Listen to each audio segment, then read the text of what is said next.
Assalamualaikum warahmatullahi wabarakatuh. Bagaimana kabarnya di rumah? Semoga selalu sehat ya teman-teman. Kembali lagi dengan Ustazah Yulia.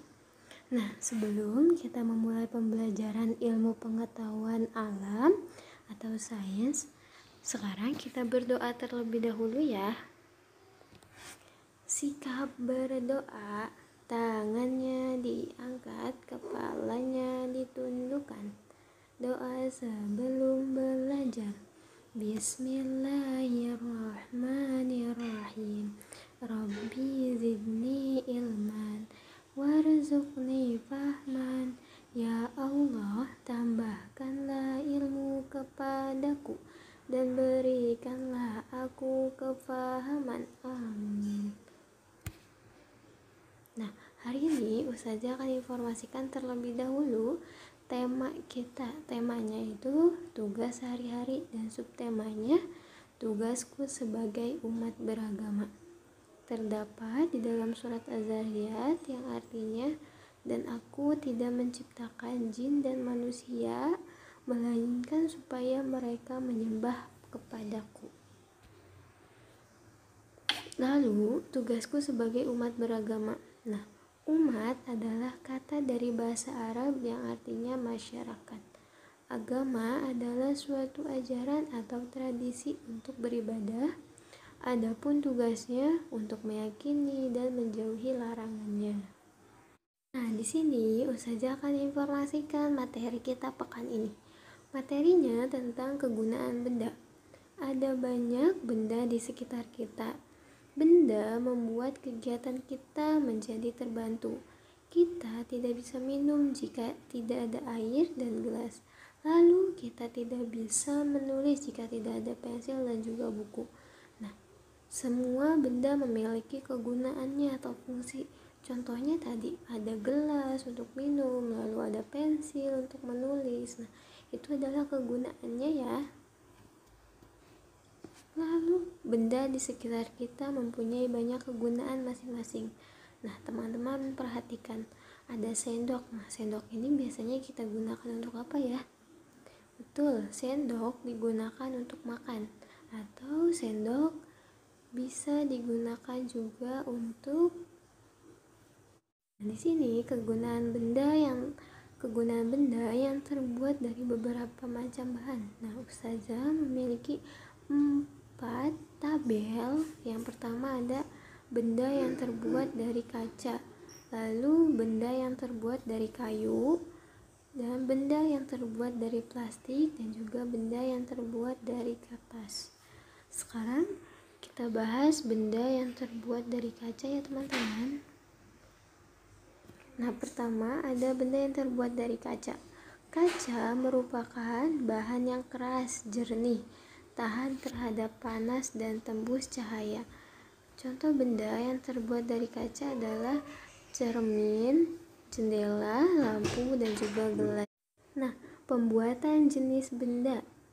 Nah, benda yang terbuat dari kaca memiliki fungsi masing-masing. Gelas berfungsi sebagai tempat minum. Lalu juga ada piring yang berfungsi untuk makan. Nah, ada juga benda yang terbuat dari kayu. Kayu adalah bahan untuk membuat bangunan dan peralatan rumah. Contohnya, ada benda yang terbuat dari kayu ini yaitu ada meja, kursi, rak buku, lalu ada pintu, dan masih banyak lagi. Nah, meja mempunyai fungsi sebagai tempat untuk meletakkan sesuatu. Nah, biasanya teman-teman menyimpan atau meletakkan buku di atas meja, yaitu adalah meja belajar. Nah, tempat atau alas saat kita menulis atau menggambar, dan digunakan benda sesuai fungsinya. Lalu, benda yang terbuat dari kertas. Kertas merupakan suatu bahan yang berbentuk lembaran. Kertas dibuat dari serat kayu. Kertas banyak digunakan untuk menggambar, menulis, sebagai pembungkus makanan, dan sebagainya. Nah, di sini Ustazah memiliki 2 contoh, yaitu ada uang, dan juga ada kertas HVS. Nah, dua-duanya ini terbuat dari kertas tetapi memiliki fungsi atau kegunaan yang berbeda-beda. Lalu ada benda yang terbuat dari plastik. Plastik dapat digunakan sebagai pengganti bahan alami seperti kayu atau kulit. Plastik bersifat tidak menyerap air, tidak mudah pecah, dan mudah dibentuk.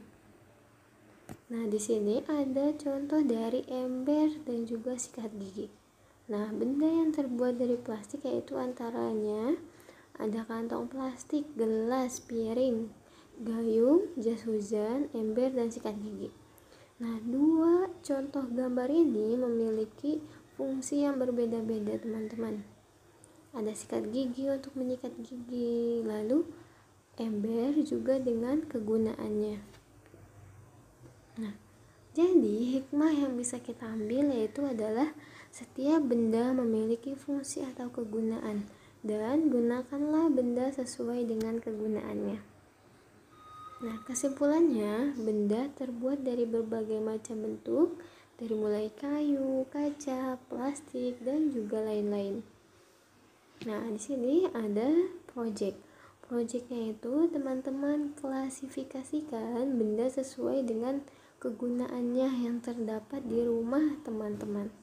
Lalu nanti teman-teman boleh ditulis di kolom yang sudah disediakan. Nah, cukup sekian informasi yang Ustazah sampaikan. Selamat mengerjakan project dan menonton videonya. Wassalamualaikum warahmatullahi wabarakatuh.